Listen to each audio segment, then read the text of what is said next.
Hello, hello, hello. It is, I think it's Wednesday. I don't even remember.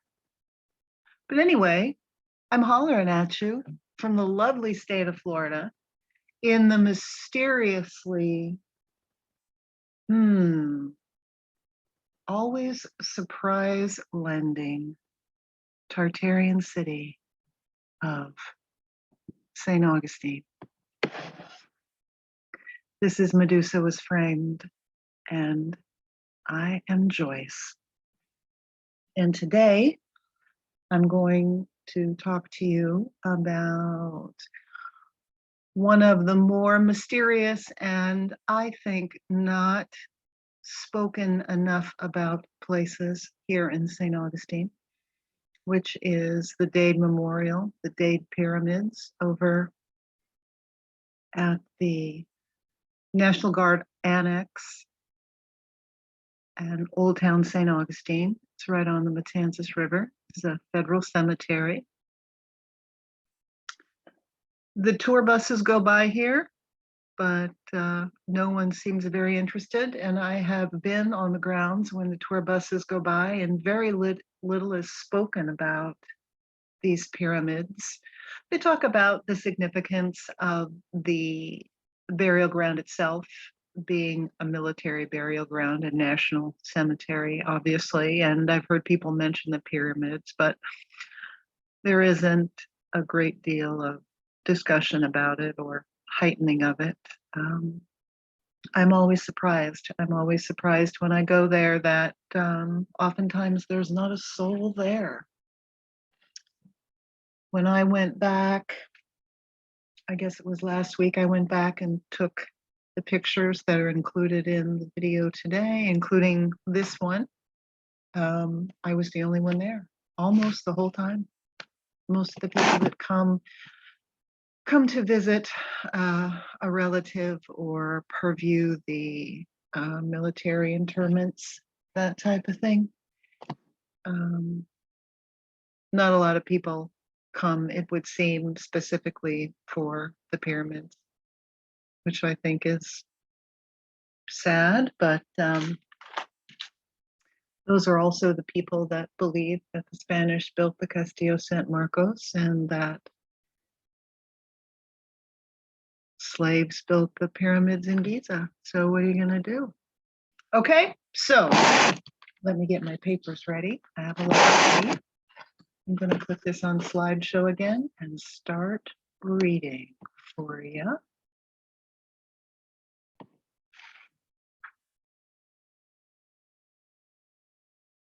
Okay, so situated at 104 Marine Street in St. Augustine, within the National Cemetery at the St. Francis Barracks of the Florida National Guard, are three pyramids placed on the same latitude as those in Giza.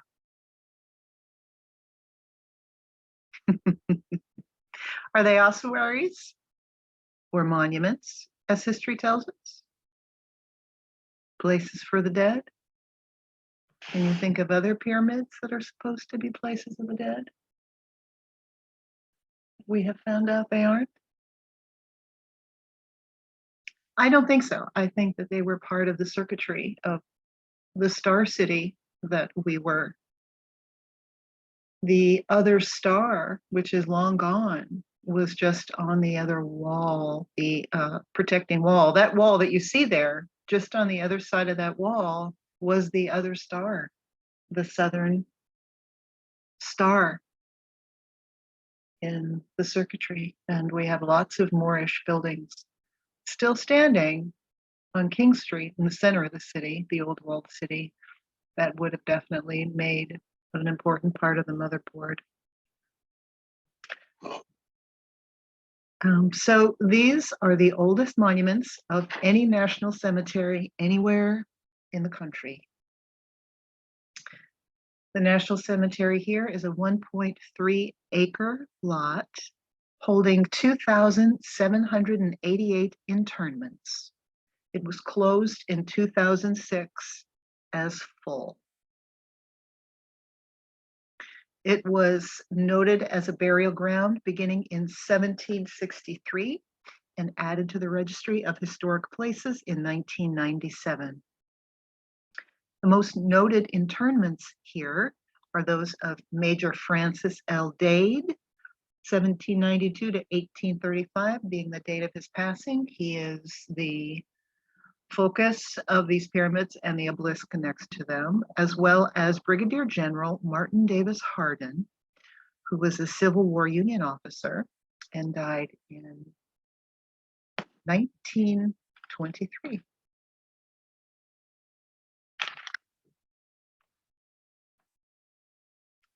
So, history of this place, a little bit, a condensed version. The Spanish Franciscans started arriving in this area in 1563, and they started building missions in the 1570s. All of this time, they were ministering to all of the people that were here, as well as the indigenous, who were the Timokua.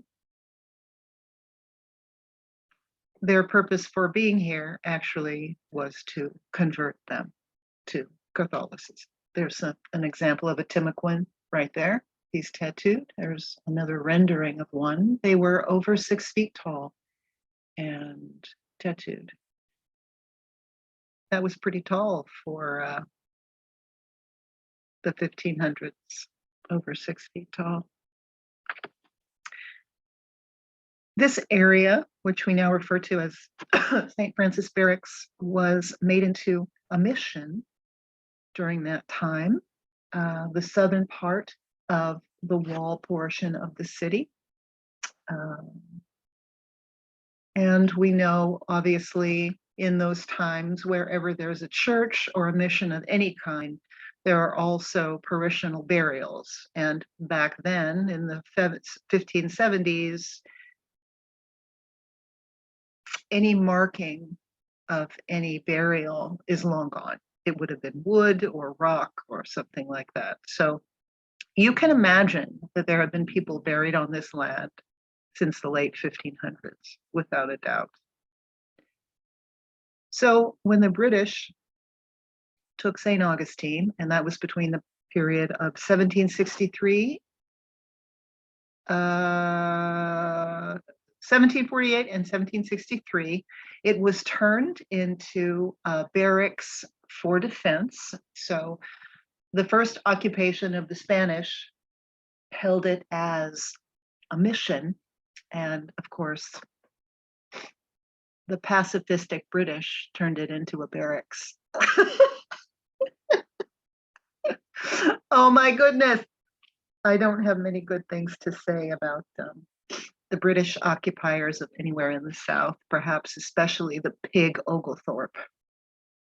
Anyway, in 1881, it was established as a cemetery. Set aside a portion of this barracks property as cemetery for the barracks. In America was made America made Florida U.S. territory in 1822. Sorry about that. So as I said, we know that the Franciscans would have been burying any of their parishioners along with any of the indigenous people, the Timokua, who were converting to Catholicism to be allowed to live in peace in the late early 1600s. And here we are converting that land that was sacred not only to the indigenous, but to the Catholic people that participated there into a military center still to that day. And I'm not just talking about the British now. Oh, we are strange people. But I digress. So let's talk about Dade. So Francis Dade was born in 1792 in King County, Virginia. He joined the 12th Infantry of the Army in 1813 during the War of 1812 as a third lieutenant. This battle was the US against the British that were then in parts of North America, Canada, against some participation from the Spanish with war in Florida. The Second War of Independence, essentially. So Dade was transferred to a 4th Infantry position in May of 1815.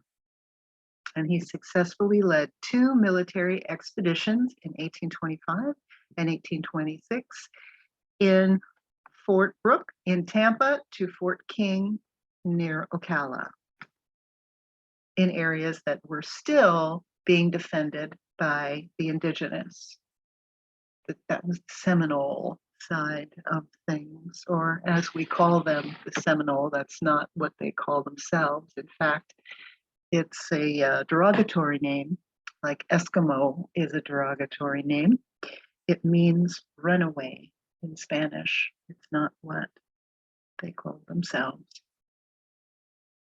Anyway, Dade also commanded a base in Key West and eventually was assigned to command southern portion of Florida from Cape Florida to the Atlantic. So that's sort of from the Gulf Coast to the Atlantic coast in South Florida. After 10 years of service as a captain, he was pinned major in 1828. Florida had become US territory in 1822. By late 1835, he was commanding a unit of 47 men, half of whom were immigrants, but that wasn't unusual given what Florida was like at the time. Okay, so that's a little bit about Dade. Let's talk about the land. So indigenous people have been in Florida.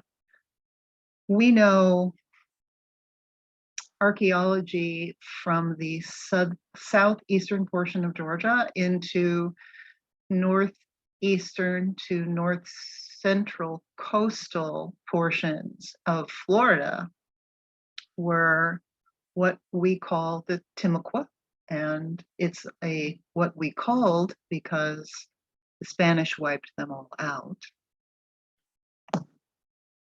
Seminole stuck for these people who were in the Gulf Coast part of the north of the state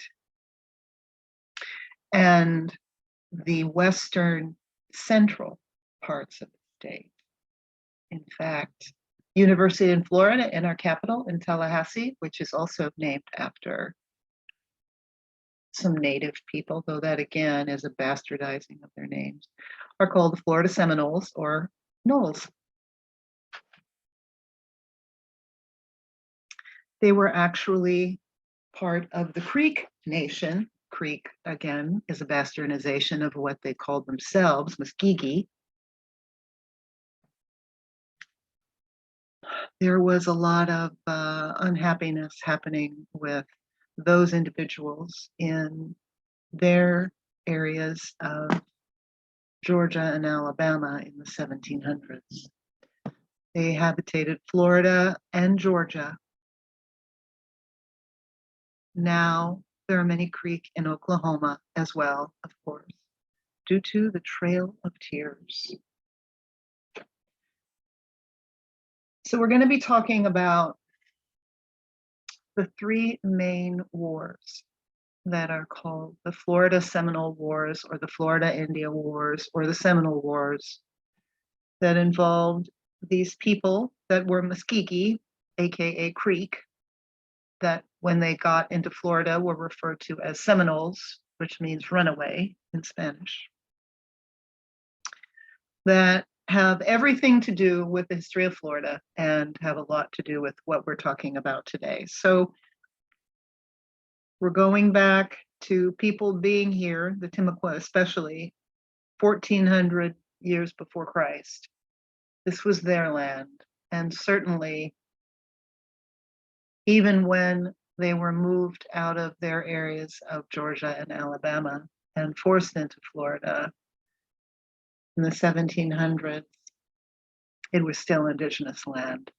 So you get nothing from me in terms of understanding, not a bit. And I'm not even indigenous that I know.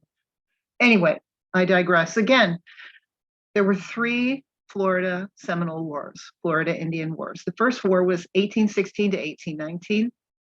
Second war, the big one, and the one for which these monuments were built, was 1835 to 1842. And the third was actually just a bunch of skirmishes, you know, the last bastions of the individuals that were not giving up, trying to hold on to their land that couldn't. And that was between 1855 and 1858. So again, as I said, Seminola in Spanish means runaway. Muscogee is what the Creek called themselves. What we call the Seminole are actually members of the Muscogee tribe, which the stupid English couldn't get right, and so called Creek. Seminole also can mean wild one, and congratulations for them for being wild.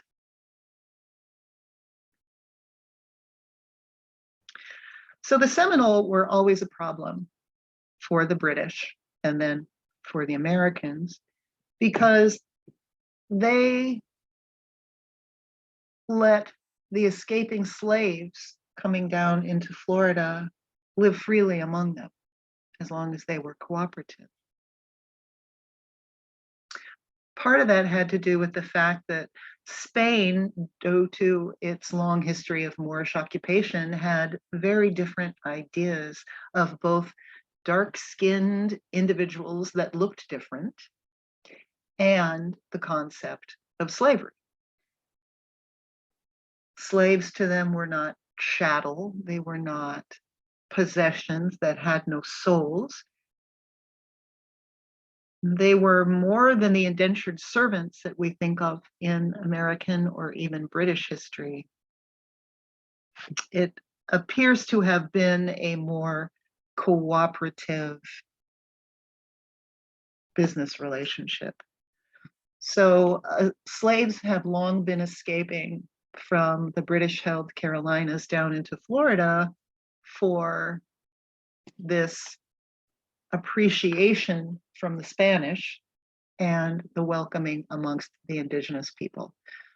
Spain allowed the slaves to escape and come in and set up shop as long as they, 1, would convert to Catholicism, and 2, if asked, would take up arms to defend the land for Spain. So Florida has long been a problem. Unholy alliances.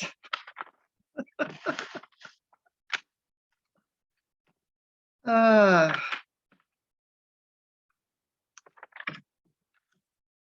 the first, perhaps, mess in all of this making of the Florida Wars was what was known as the Treaty of Moultrie Creek, which I'll talk about briefly here and then go into more detail later. It was a law demanding that the Seminole exchange the lands of North Florida and move south into South Florida, and actually those slides are coming up right now, onto reservations. This was something that Andrew Jackson had his hat in. Gosh, and we just love Jackson in the South, don't we? No, we don't. Jacksonville, Florida. Jackson Square in New Orleans. Jackson, Mississippi. No, we don't love Jackson. Yes, and it was Jackson who created the Indian Removal Act of 1830 to get them off their land, not only into the ghettos of reservations, but then move them out of the South altogether and result in the Trail of Tears. But we won't go there quite yet. This didn't work out very well. Some of the indigenous people agreed to go south. There were exchanges to be made for that, provisions provided for a certain amount of time, money paid to the nation then that was living on the reservation, food, farming supplies and such, so they could set up a degree of independence and interdependence in their new land, which was very different than what they were used to up in North Florida, completely different geography altogether. But anyway, things didn't go very well. They didn't go well at all. That's really surprising, right? When a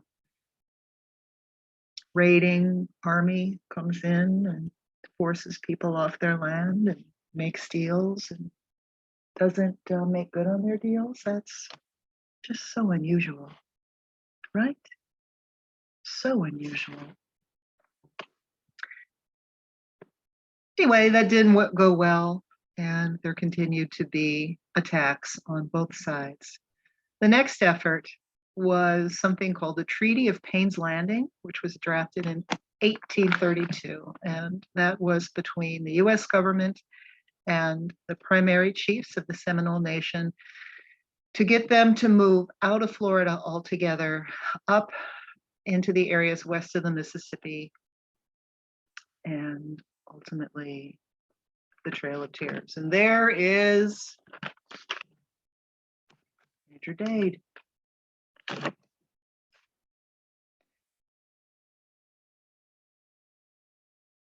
So there was wars between the Muskegee, the Creeks, north of Florida, and the US government, Jackson being up there at the time, forcing them down from Alabama into Georgia, and then from Georgia into Florida. This was an incident known as the Creek Wars or the Red Stick Wars. More of Jackson's handiwork. So the Creeks, the Muskegee, were members of the Northeast Woodland tribes. The Red Stick War was actually an effort to keep the United States from claiming any more of the territory in Spanish Florida at the time.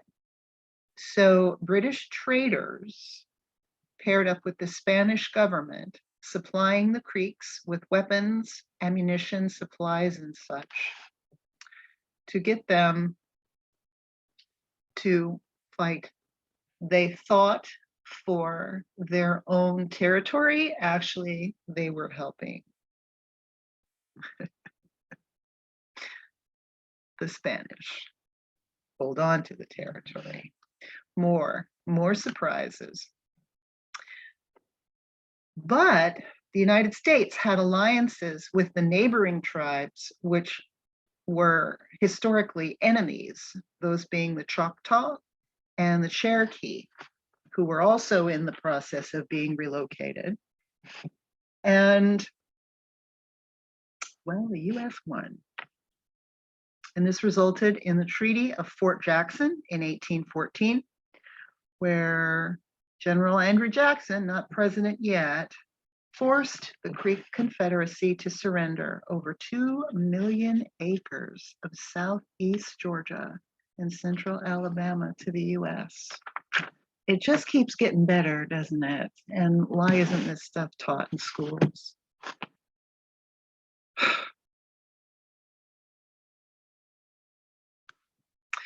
Jackson was billed as a leader for ending the Creek Wars. And yet the Creeks received absolutely no payment, no compensation for land loss or life loss or stock loss or anything, nothing. Jackson justified the payment as fair for their unprovoked, inhumane, and bloody wars. But all this really was about was establishing a buffer zone between the Creeks and Spanish Florida. Now, fortunately, the Creeks didn't give up easy. They kept pressuring for compensation for this loss. And in 1862, the Indian Claims Commission authorized the payment of $4 million for disputed loss to be paid to the Creek Nation. And I want to say, I know people who are Muskogee who refer to themselves as Creek. Otherwise, I wouldn't even be using that name because, you know, it's a white folk designation. It's not as rude as Eskimo, which is really, really rude, insulting. But, and I don't remember what it was, but I remember one of my Indigenous friends told me, don't ever even say that word. It's just a really horrible word in their language, in their Inuit language. But I know Seminole Creeks, and they use both Creek and Seminole to refer to themselves. So even though they're stupid American bastardizations or English bastardizations of the Indigenous languages, the fact that they refer to themselves that way makes me feel okay about saying Creek. So I just wanted to clarify that because I don't want anybody to, you know, they call themselves Creeks, so I guess it's okay. Anyway, so yeah, so in 1962, they got a measly $4 million for a disputed portion of 9 million acres. Hardly enough, I would say, but when you have people starving in your reservations, anything helps. Part of the treaty that Jackson put into place required the Creeks to cut off all contact with Spanish Florida and Great Britain. They had to sever their Creek claims to the land in the Panhandle, that portion of the Florida that people up here called Lower Alabama, that top part of Florida that runs under Mississippi, Alabama, and up to Louisiana. That's the Panhandle, what's at the top of the Gulf of Mexico. So they had to relinquish all of that land and allow the US to establish military posts in and on the land, trading houses and roads. I'm going to sneeze. Excuse me. But the Creeks, to get any peace, had to surrender their land, had to return their land, any escaped slaves that were living on their land, and any stolen horses that the slaves, the escaped slaves from the Carolinas, or they had either stolen from the British landowners or that the Creeks had stolen from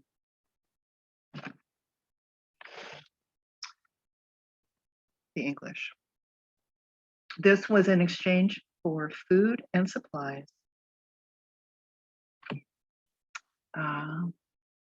So that they could be on their way.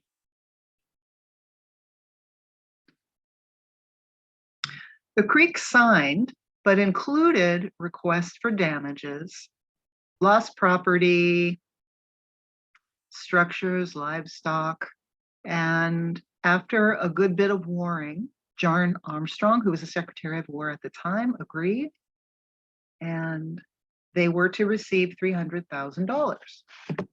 Do you think they did?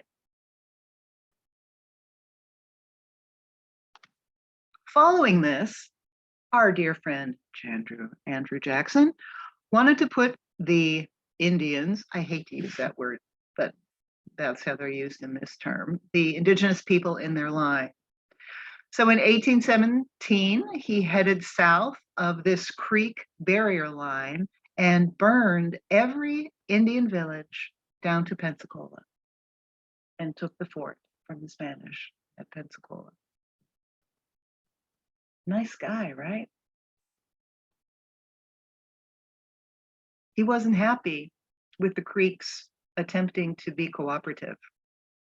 He wanted to make sure that they had absolutely no resources and certainly no incentive to fight back. So he destroyed every village.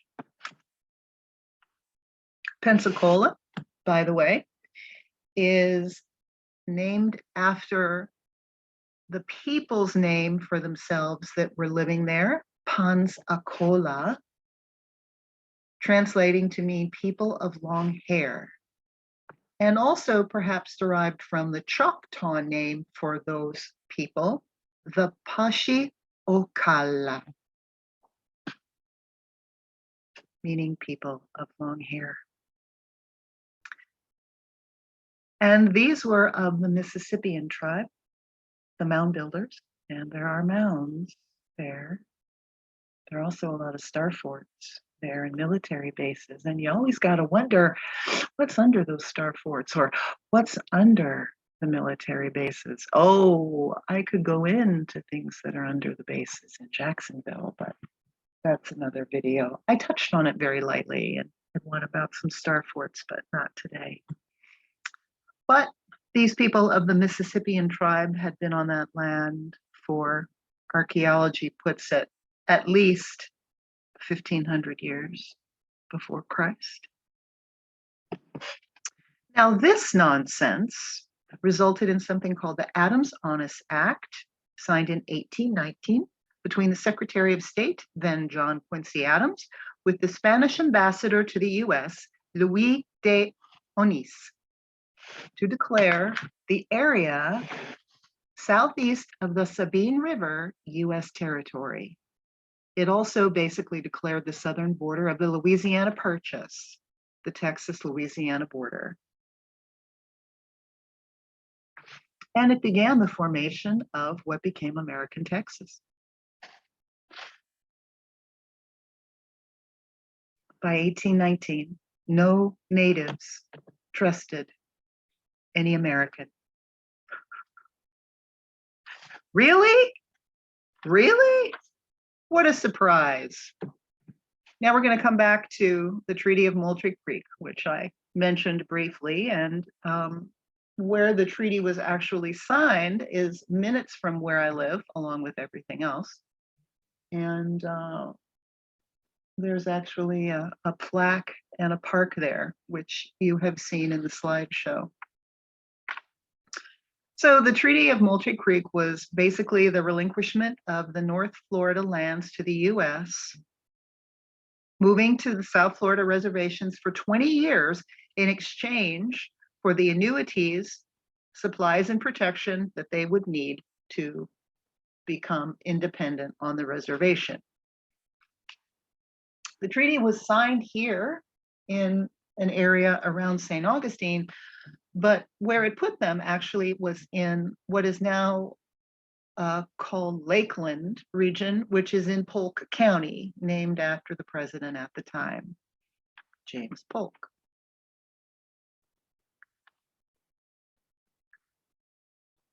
Later, actually in 1837, then Lieutenant Zachary Taylor, who became president in 1849 and was only president for a year, coordinated a push against the Seminoles, leading them with a column from Fort Brooke in Tampa into Polk County. We're speaking of Polk County, Central Florida, the western side of Central Florida, crossing the Kissimmee and Peace Rivers, and ending in the Battle of Lake Okeechobee.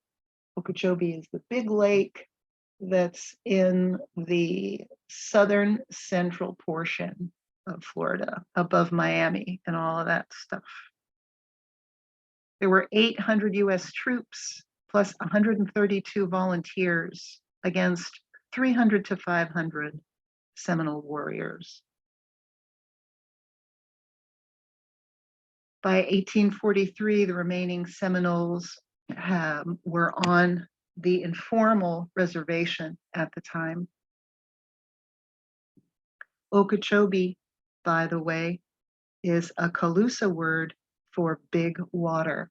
Calusa were the people inhabiting down there indigenously on the Gulf side and into the central portion side. Also, another word that they used for it was Miami,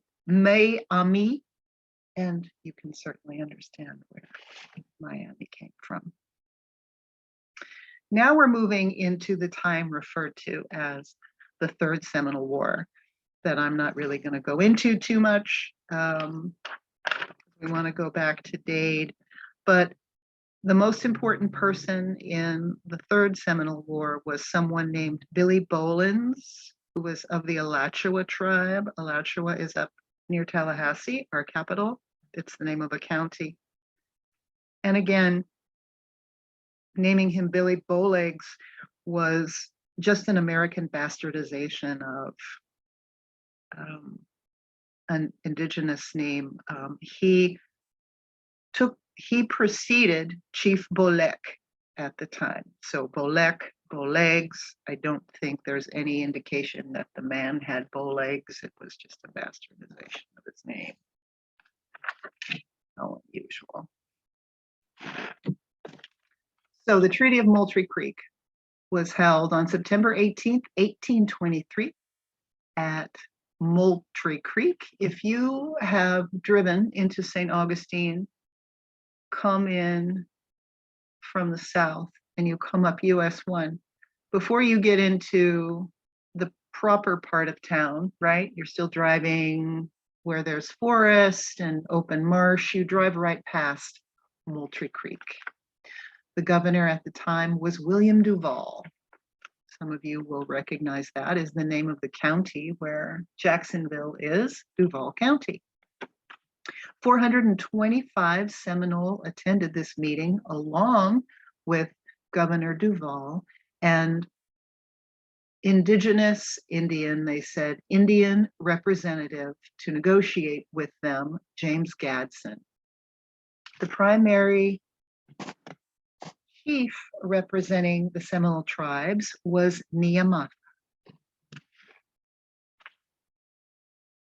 They were offered 400 million acres of reservation. From Ocala, which is west central Florida, inline to the southern end of Tampa Bay. But all of the boundaries were inland. They had no access to either coast. The purpose was to prevent them from having any trading access with the people coming in from Cuba or the Bahamas, which was a considerable trade route then. So Niamata and 5 other chiefs were allowed to keep their lands along the Apalachicola River up in Alachua County. Apalachicola is an amazing, beautiful, untouched area still. If you look at the shape of Florida, I call the Apalachicola area the armpit, in the armpit region, not making a reference to it being an armpit, but more a geological reference. If you imagine Florida as a torso and an arm stretched out, then Apalachicola is in the armpit there. But it's marsh, it's the Gulf of Mexico, it's woodland hills. It's just stunning, just stunning. Anyway, so Niamata and 5 other chiefs, for their cooperation, were allowed to keep their lands in the Apalachicola region and stay on their lands and continue as they were. That was part of the treaty.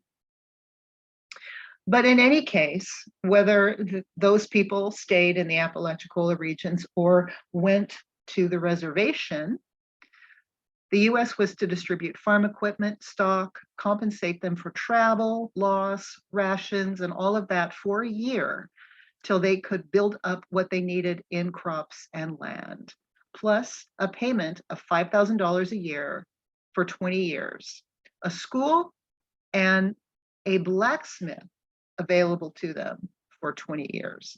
The Seminole were to allow roads to be built through their properties and return any runaway slaves or fugitives to the US.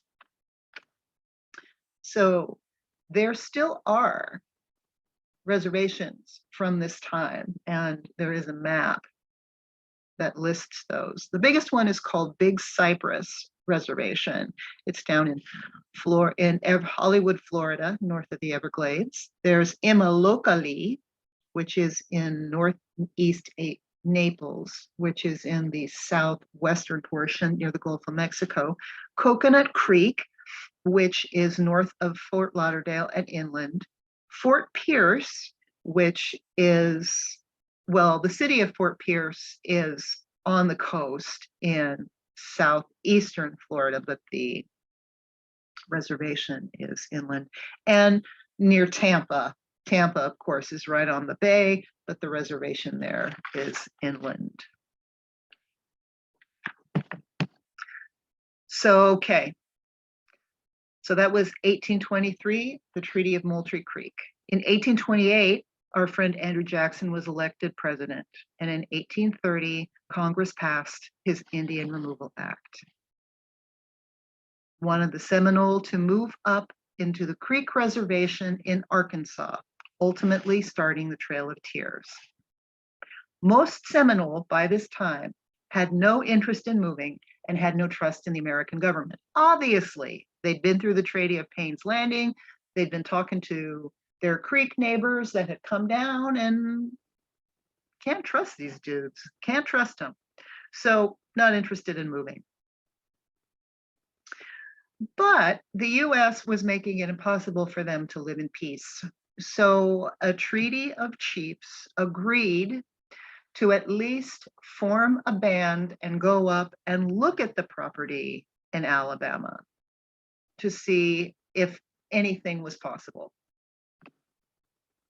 So here's where the next level of betrayal started. This band of chiefs left in 1932 to head up Alabama, Arkansas way to sea. Now, when they got there were other tribes of Choctaw, Yamasee, and Yuki who never had gotten along with the Creek and certainly didn't like them now. And they got the impression very quickly that this move was not going to be good.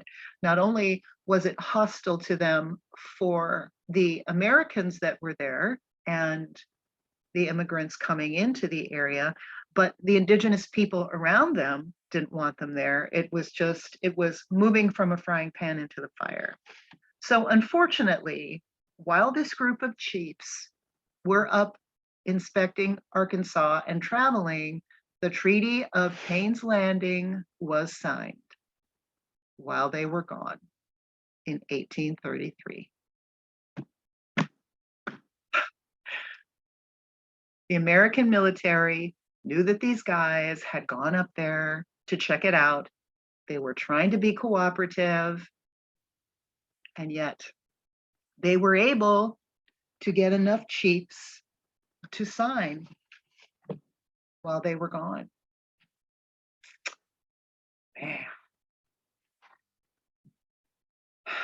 So the Treaty of Payne's Creek was signed at Payne's Landing on the Ocalachawala River, which is in southwestern central Florida, between Palatka and Ocala, both of which are Indian names, or bastardized native names.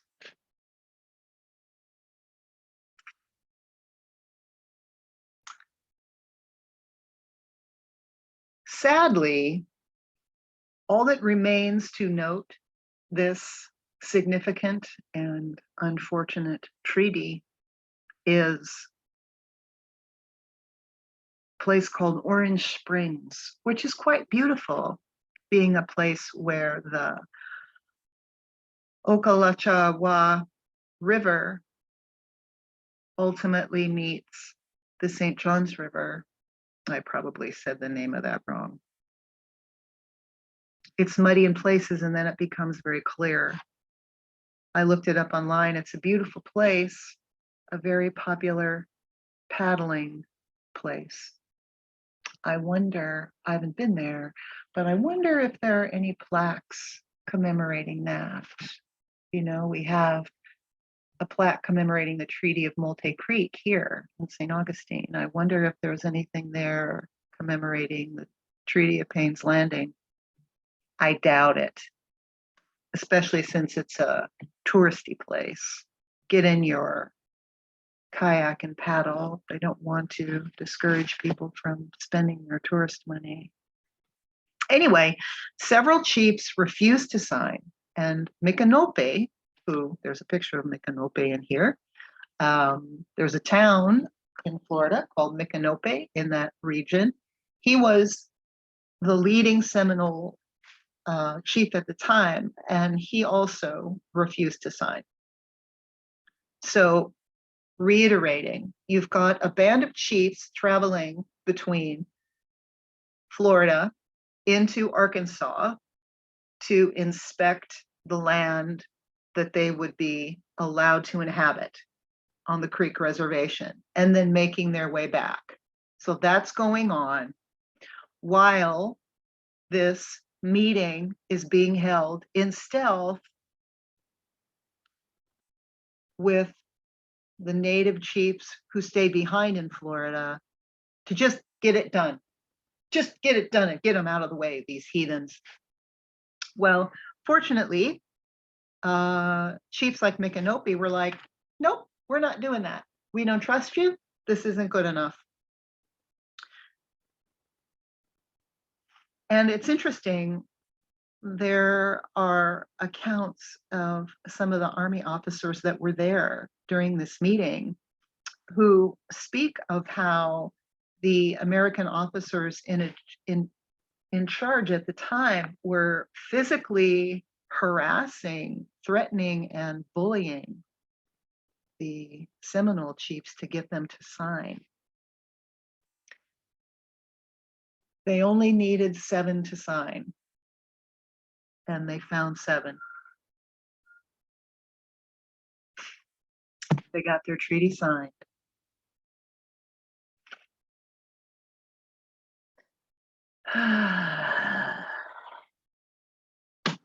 Now,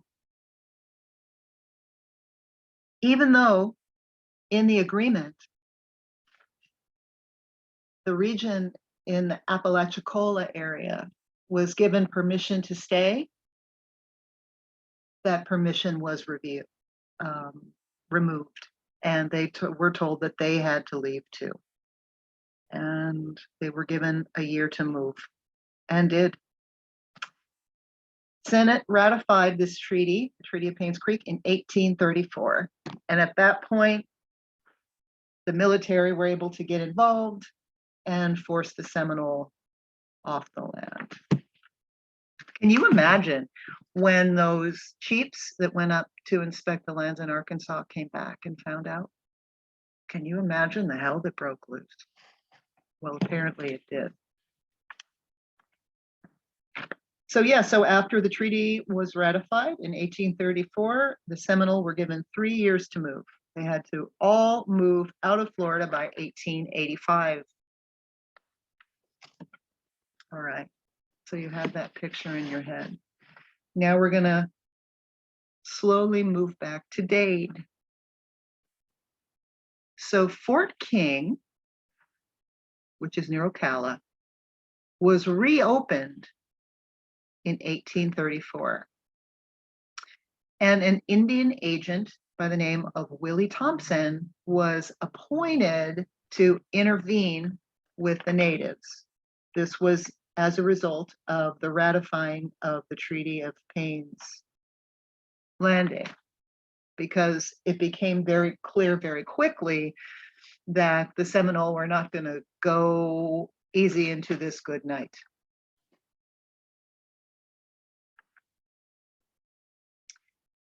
He gathered the chiefs there in 1834 to try to persuade them to leave.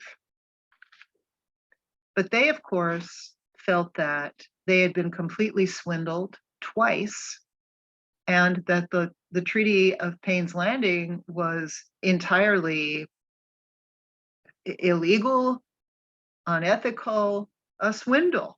And they saw the treaty as having no power and that they shouldn't have to abide by it. So again, that didn't go over very well.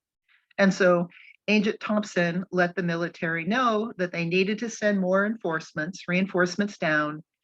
And surprisingly, not surprisingly, that after the tribes had received their annuity, remember, part of the agreement is that the tribe would be paid a certain amount of money over a 20-year period on top of compensation for loss that would occur from them moving. So after they received their annuity, many spent a lot of money on rifles, powder, and lead balls. La-dee-da. So things were heating up. Brigadier General at the time, Duncan L. Clinch, for which a star fort that I did a story about was named, Fort Clinch, up the most northeastern portion of Florida. It's the Florida side of the St. Mary's River. The other side of the St. Mary's River is the southeastern portion of Georgia. So anyway, so Brigadier General Clinch reported back to DC that they needed to move more troops in and force the Seminole out. So in March of 1835, so a year later, Agent Thompson, invited the chiefs back to read to them a letter that President Andrew Jackson had written, saying in part that if you refuse to move, we're going to remove you by any force necessary. So I guess at this point, everybody was tired of watching their families die or having their lands burned. And the chiefs asked for 30 days to respond. Time to go back, talk to their tribal units, and discuss it. So a month later, they went back and told him no. Told Agent Thompson, hell no. Well, apparently there was a big physical fight. There was a big fight, physical fight. And there were 8 chiefs that ultimately agreed to move, but asked to be given to the end of the year to do so. And Brigadier General Clinch agreed to give them to the end of the year. So this was March. So 5 of the most powerful chiefs, though, did not agree to move. Micanopy was one of them.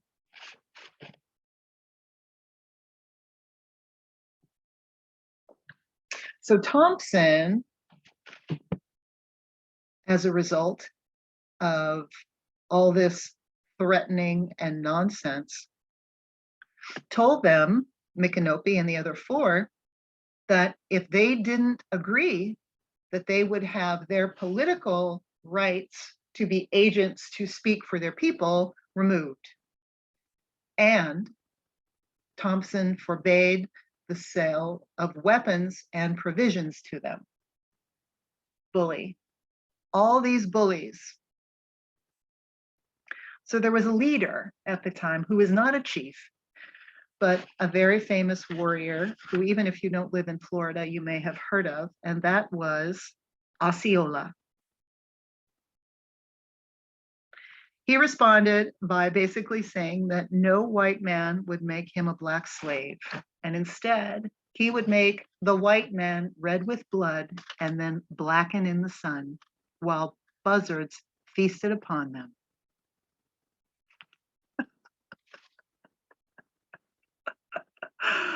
Oh yeah. Oh yeah.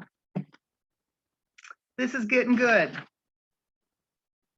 Okay. So that was the mood at the time, right? No one was doing very well. Now, in 1835, a private was moving mail between the fort in Ocala to the fort in Tampa. And his name was Kingsley Dalton, for whom Dalton, Georgia was named. And he was killed because he was American, because he was an American soldier. Now, the chief of that region was one who had refused to sign the agreement. But after this happened, there was so much retaliation that ensued that he agreed to leave. He agreed to sign and move his people out. He was known as Amathea. I probably said that wrong.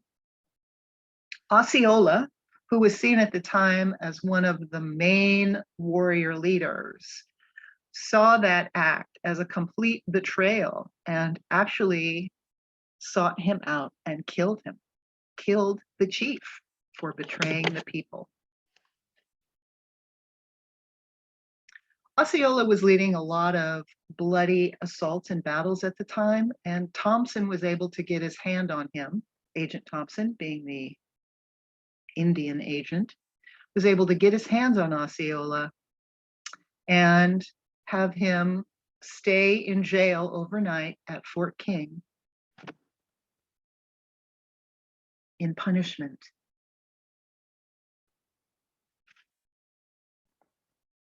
While he was there, Osceola, he was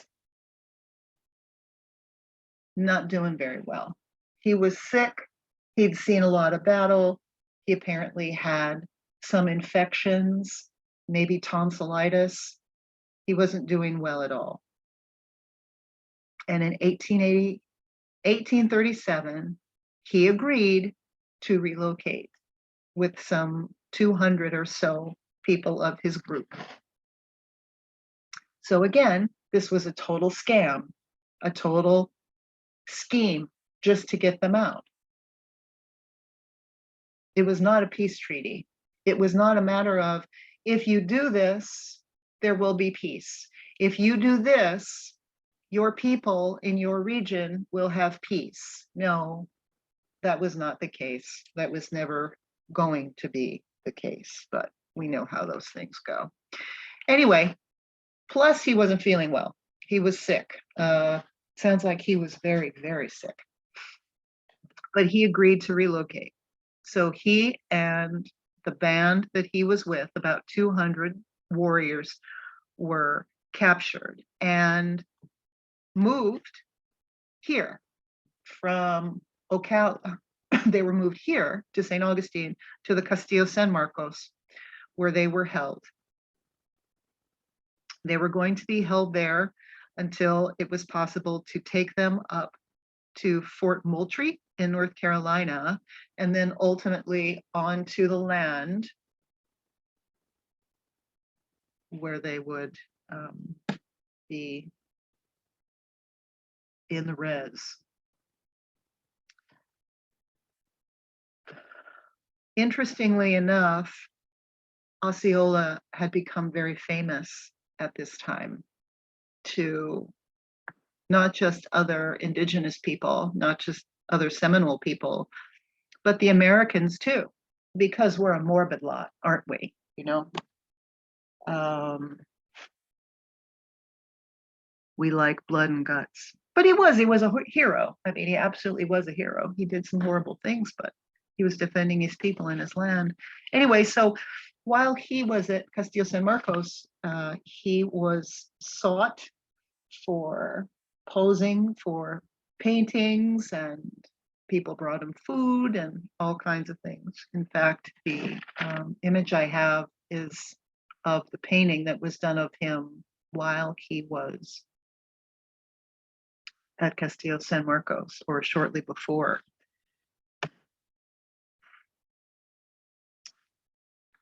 But as I said, he was sick. He was very sick. And the military doctor at the time was Dr. Whedon. And he spent a great deal of time treating Osceola as best he could, determining that he had chronic malaria, tonsillitis, and that his throat was full of abscesses.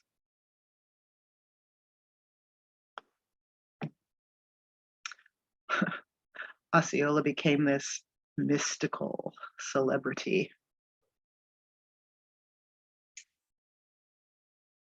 This was a very interesting time, and there are a lot of stories about this that you can read when Osceola was at Castillo San Marcos. Personally, I listened to my Native American friends and what they have to say, specifically my Creek friend, who can trace his ancestry back to these men and these times, not Osceola, but Alligator, who was one of the other important chiefs. There was an escape, and the gentlemen that were brought in with Osceola broke out of the fort and escaped. Again, you can read different things about that and exactly how it happened or if it happened. Some say that they were bundled up and put on ships to move and died at sea. Some say that they escaped. Cocohuchi, known as Wildcat, was the man who led them to escape, them and some more that were being held at Castillo San Marcos that were not involved in that original Osceola capture, but there were other natives there, and he led them out. So anyway, so Dr. Whedon, the American military doctor who was called to take care of Osceola. He was there a good bit. Osceola had become a celebrity that made Whedon a celebrity, right? All is good. So poor Osceola passed away at 34, shortly after coming to Castillo San Marcos. And of course, Dr. Whedon was called to minister to his remains. Story goes that Dr. Whedon cut off Osceola's head and gave it to a witch doctor to put into a jar with alcohol to preserve it. He also apparently stole all the personal possessions that Osceola was supposed to be buried with.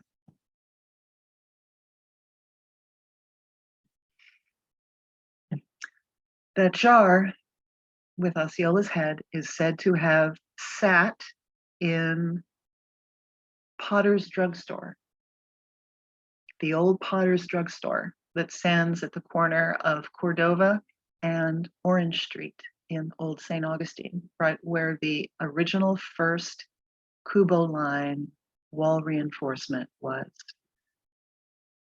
It was the first drugstore at the time. Now it's a strange, morbid kind of wax cast museum and medical history museum. Anyway, that's where Osceola's head was supposed to sit for some time. Understanding that Native American body parts, especially heads, were interesting trophies at the time, very valuable. And Osceola's ghost is supposed to still be at Castillo San Marcos in Potter's Drugstore and all over St. Augustine.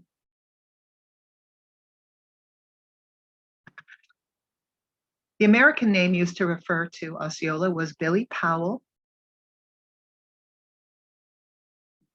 His Creek name was Asi Yahola, and that became Osceola. Osceola is also a huge county in Central Florida, south of Disney and all of that nonsense. The painting of Osceola that I have included in this was done in 1838.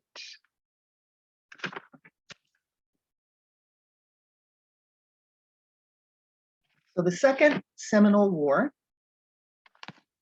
started in 1835, when on December 28th, 1835, Warrior Osceola with Chief Micanopy, Alligator, who is an ancestor to my Creek friend, and the warrior known as Jumper, gathered a force of men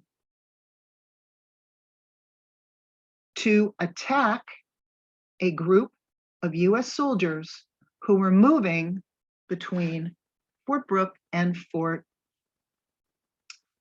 King. They found out about this. Osceola and his men found out about this because the Indian agent at Fort Brooke had told them that they were moving. So they attacked in the middle of the night, where they were staying at a temporary camp in what is now Bushnell, Florida, and slaughtered them. There were between 180 and 200 natives, and they slaughtered 120 of the group that Major Dade was leading across the state.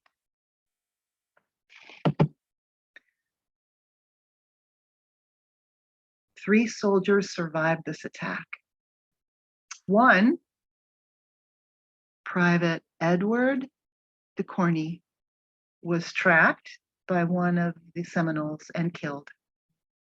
Louis Pacheco and Private Ramon Clark made it back to Fort King. Pacheco died shortly after, and Clark died less than a week later.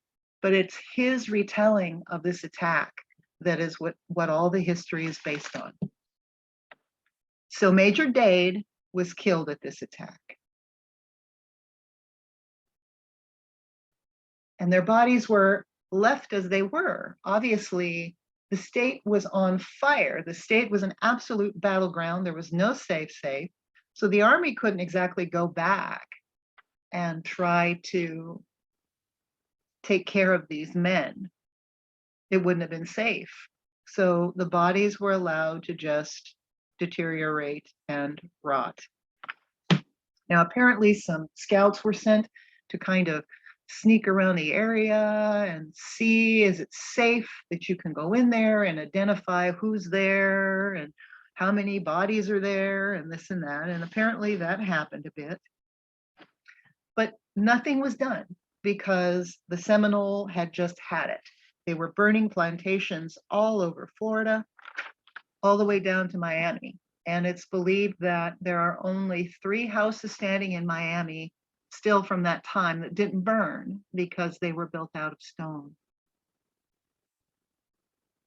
Finally, in 1842, the remains were removed, along with other on-site burials, and carted to St. Augustine. So during this time, during all the Indian wars, soldiers would just quickly be buried where they fell at a battle site. And hopefully some notice was made of where they were. So in 1842, the effort was made to cart as much of these remains, some of which were just bones at that point, back to St. Francis Barracks in St. Augustine here for a proper burial in the military cemetery.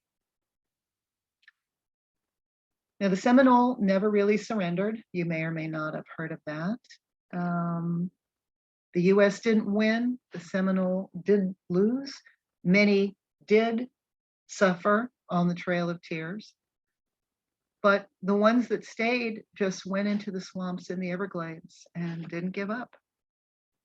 Technically, everything is supposed to be over as of August 14th, 1842. Not because a treaty was signed, but because the Indians went into the Everglades and the American army didn't want to bother. So back to St. Augustine. In 1821, the land was set aside, this 1 1/3 acres, to be the official base cemetery for the St. Francis Barracks, and the first internment took place in 1828.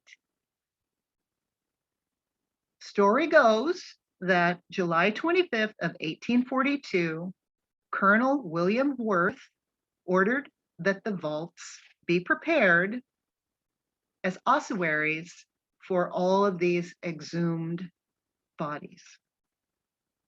And in 1844, an 18-foot obelisk was erected for Major Dade. They paid for that by everyone stationed at St. Francis Barracks agreeing to forfeit 1 day's pay to pay for the obelisk. Now, what I just read to you about the actual building of the pyramids is all that I could find. That on this date in 1842, a colonel by the name of William Worth ordered the vaults be prepared. That's it. They didn't say what quarry the coquina came from. They didn't say what craftsman built the pyramids. Nothing. How long it took. Nothing. Just that this dude ordered that they be made. Not what they cost, nothing. We'll come back to that and what I think about that.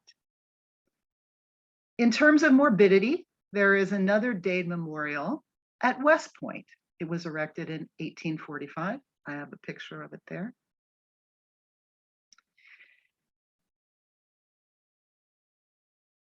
And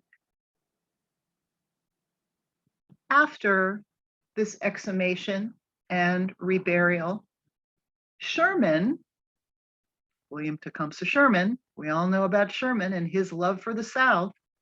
He was then a lieutenant.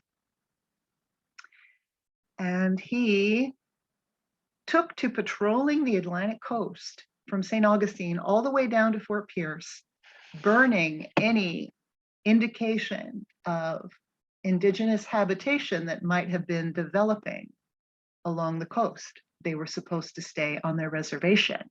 They weren't supposed to go to the coast. They weren't supposed to be in a place where they could interact with any of the Caribbean traders. And so he burned down everything he found. Now you can imagine the people that were living in Florida at the time, the citizens, the Americans, were really sick and tired of all this. And by the time that Sherman was running around doing this, he was doing it pretty much with a volunteer militia. And there's a lot of complaint from him about how useless these people were. He didn't understand why they didn't hate them damn Indians as much as he did. And that was a bone of contention indeed. Too bad. On September 11th, 1861, the War Department directed the commanding officers to keep accurate and permanent records of the deceased, and a quartermaster general established to meet the needs of each troop for their life and death, and to mark each internment with a headboard, as well as keeping records. The quartermaster home is something that you can see on the base, and the quartermaster annex for the cemetery there is when you walk in off of Marine Street. There's a little quartermaster office there. And that was built, we are told, in 1940. Under the 3 Dade Pyramids that we are told were just built, but we don't know by who, are the remains of 1,468 bodies for the wars fought between 1835 and 42. They include the remains of Dade. By 1875, there were 42 known and 40 unknown burials in the National Cemetery here. And in 1881, it was added to the Registry of National Cemeteries. In 1893, the first wall was built, enclosing the cemetery, built out of coquina. In 1912 and into 1913, that area was expanded. And that quartermaster's annex, as I mentioned before, was built in 1840. Now, where the Dade massacre actually happened is in a part of Florida called Bushnell. And because Americans are morbid as hell, in 1821, the Dade Battlefield Historic Park was established. So you can go to the park. It's $3 to get in. It's very pretty. There's a big tree in the slideshow, and that's one of the main features from there. If you're interested, it's at 7200 County Road 603 in Bushnell, Florida, though it's currently closed for renovations. And if things aren't bad enough, this place is very popular for weddings. The Dade Battlefield. That's kind of like getting married at Gettysburg or Antietam. In 1997, Miami County changed their name to Miami-Dade, and that was for General Dade.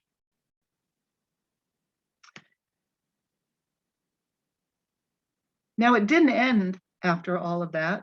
Things quieted down a bit, but it didn't end. There was one more Seminole War, and that happened between 1855 and 1858. And that was also referred to as Boleg War, which I mentioned briefly before.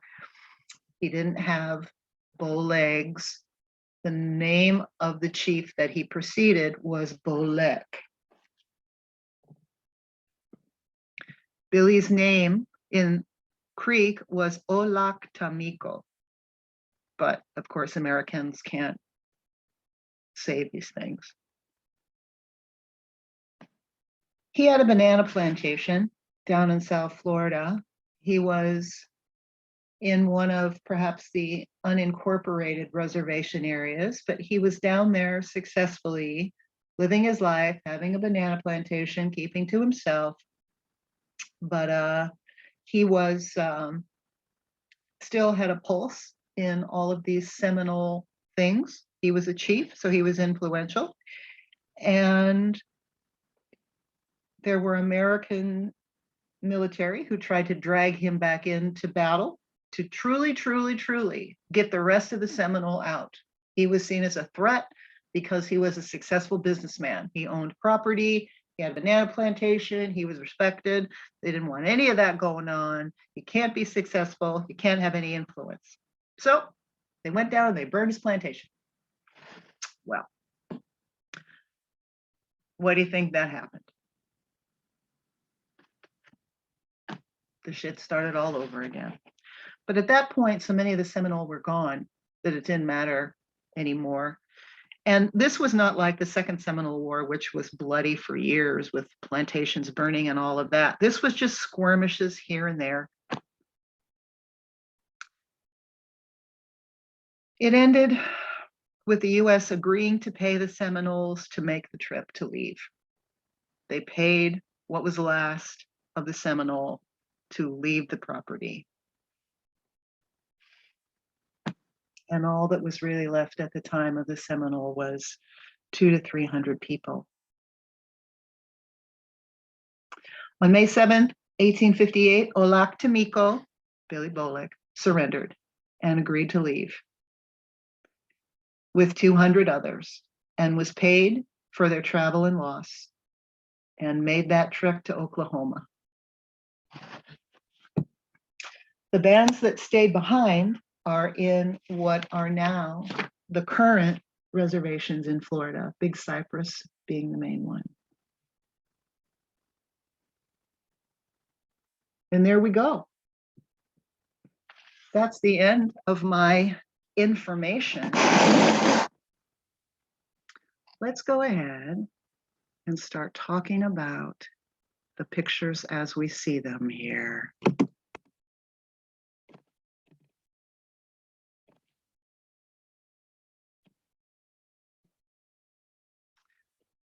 Some of these are pictures that I took in the National Cemetery. These are some of the stones that are there. Again, I don't really like to focus on people's names when I take pictures of gravestones. I don't feel like I have the right to use their name without their permission. But it gives you an idea of the time frames. These are very, very old. There's a lovely obelisk column, another column, another one of the older ones.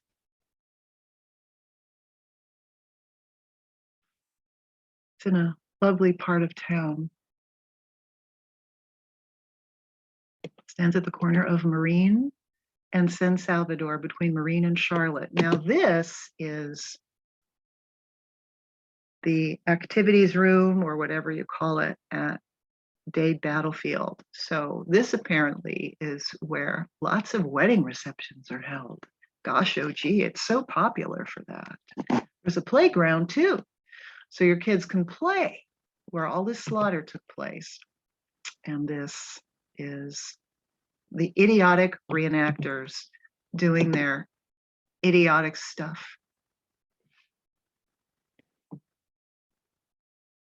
The Seminoles slaughtering the contingency. There's the tree that's very famous. It's in a lot of wedding pictures, apparently. Another picture of the pavilion area at the Dade Battleground. There's the monument at the Dade Battleground. And that's our friend Custer, who decided that he was going to take it upon himself to run the whole Atlantic coast and make sure that none of those nasty Indians that were supposed to be keeping within the boundaries of their reservations dared set up any kind of settlement or fishing camp or anything along the Atlantic coast.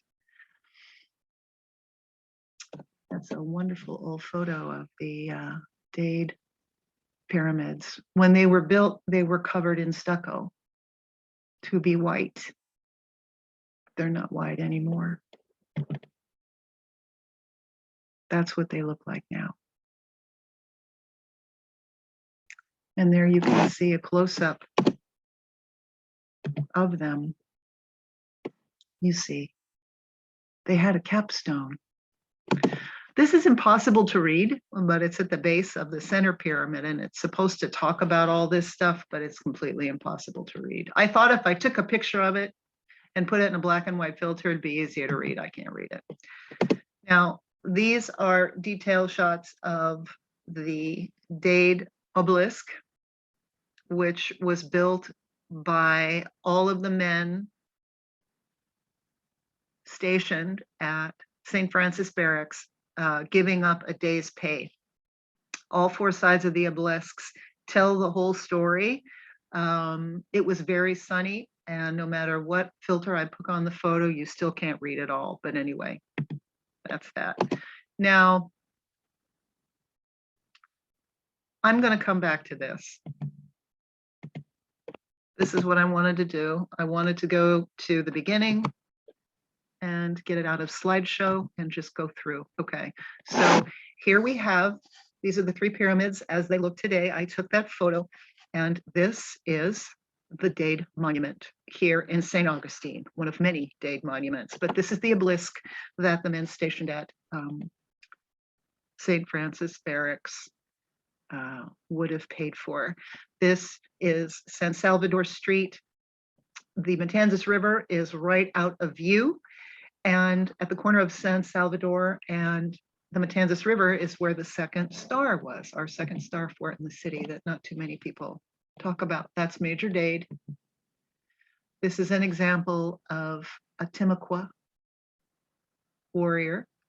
As I said, these are the people that that had the land here where I live in St. Augustine and northeastern Florida. They were tattooed. Their tattoos were indicative of their places in the tribe or as battle. And they were over 6 feet tall. When the French arrived, the French were the first ones to get here. They spoke of there being massive, towering giants. There's another example of a Timokua Warrior. A lot of ink there. Whole story on that gentleman. That is Micanopy, the chief who refused to sign the Treaty of Payne's Landing. Very, very, very important chief in Seminole history, and the city of Micanopy is named after him. And this is a painting of Osceola, taken not at the end of his life, but near the end of his short life.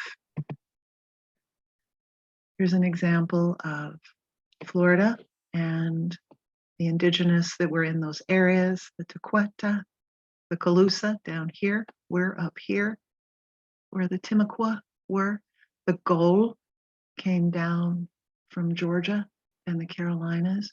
When I talked about Apalachicola being the armpit of Florida, Apalachicola is right in here, where after the Treaty of Moultrick Creek, those cooperative tribes were allowed to stay on their land while the rest were supposed to come down into the reservations.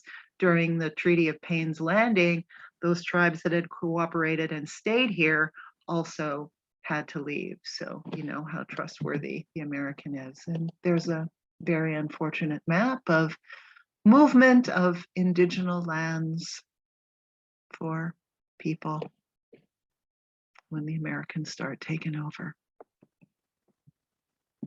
Here in Florida, this shows what became that patch of land that was the reservation after the Treaty of Moultrie Creek. Some idea about the Trail of Tears. The reservations that stand are down here. They're all pretty much in South Florida, though there's one here near Tampa Bay. So this is near my home where the Treaty of Moultrie Creek was signed, and that's the historical marker for that place. This is the Dade Column Monument at West Point. Another picture of the 3 Dade Pyramids. That's another shot of, there are 3 obelisks, if I remember correctly, in the National Cemetery. So I've got the pyramids behind me and I'm looking to the other side. This is the quartermaster's annex, and there behind the flag there is an old coquina column, and you know, I'm not sure what that is, but it was like something ceremonial was done there. And they have flags of the countries of all the men and women that are buried in this cemetery displayed there. These are some of the older place markers that have been affected by the growth of that tree over time. There it is. This, I'm not sure what this is. It's built of coquina. It looks like it was built in the Spanish period, don't you think? And yeah, there's a rostrum there. This is all coquina. I'm not sure what this was for. There's the old coquina gate, but it's part of the cemetery grounds. Another of the older stones. Okay, we already went through here. I'm gonna go back to, sorry for the repetition. I just want to scoot Custer. that. So this is not on St. Francis Barracks. This is not by the Dade Memorial. This is across the street from the Castillo San Marcos on the property of what is now the Visitor Center. So where that car is, that's San Marco Boulevard. Right across behind those trees is Ripley's Believe It or Not, and right over here is the Castillo San Marcos. Now, this doohickey is about 8 feet tall, so I guess would be 8 foot in diameter, right? Plus it's on a platform. Now, the story that you're supposed to believe about this thing is that it was built as a commemoration of the beginning of the Old Spanish Trail. The Spanish Trail is a route going from the coast at St. Augustine, Florida, all the way to San Diego. And that's what you're supposed to believe this is. Some silly trade thing. But I don't believe it.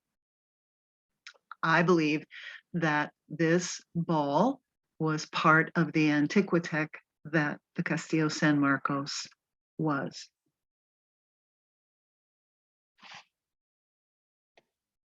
Think of ball bearings.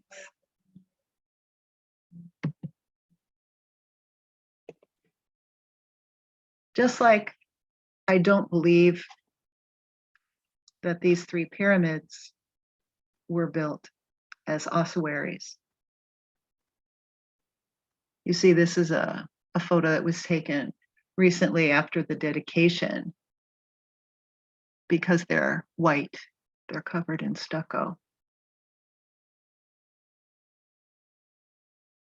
Now, there is another pyramid ossuary, at least one, in a cemetery in St. Augustine, and that's in the Tolomato Cemetery, which I just did a video about.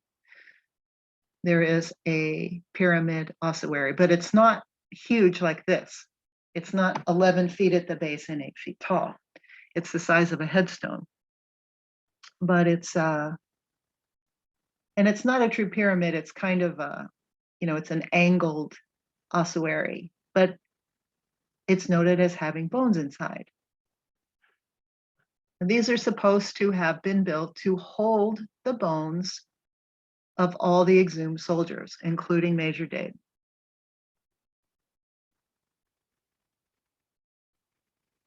But I don't think so. I think they were here. I think they were part of the Antiquitech. I think they were there, or at least the bases of them were there. The remains of them were there. And what the military did was find an opportunity to use them for something. So I'm sure that there were stonemasons who did add correction to them, probably from the King's Coquina Quarry across the Matanzas River, where all the stone for the city came from. And clearly, they put the stucco on top. But I think, just like the pyramids all over the world, they were part of the grid. Because I will remind you that they're on the same latitude as the pyramids in Giza. They're only 5 minutes off. The exact location of these pyramids compared to the exact location of Giza pyramids is just a matter of not honed into the actual place where the 3 pyramids are in Giza, but in the desert a bit away from them. Just 5 minutes. 5 minutes of latitude is the only difference. And there's no mention of them being built specifically on the same latitude as the Giza pyramids in any of the military story. That's all the tour guide stuff that you read about, or the people who, include them in the haunted St. Augustine tales. That fact isn't touched on by the military history at all.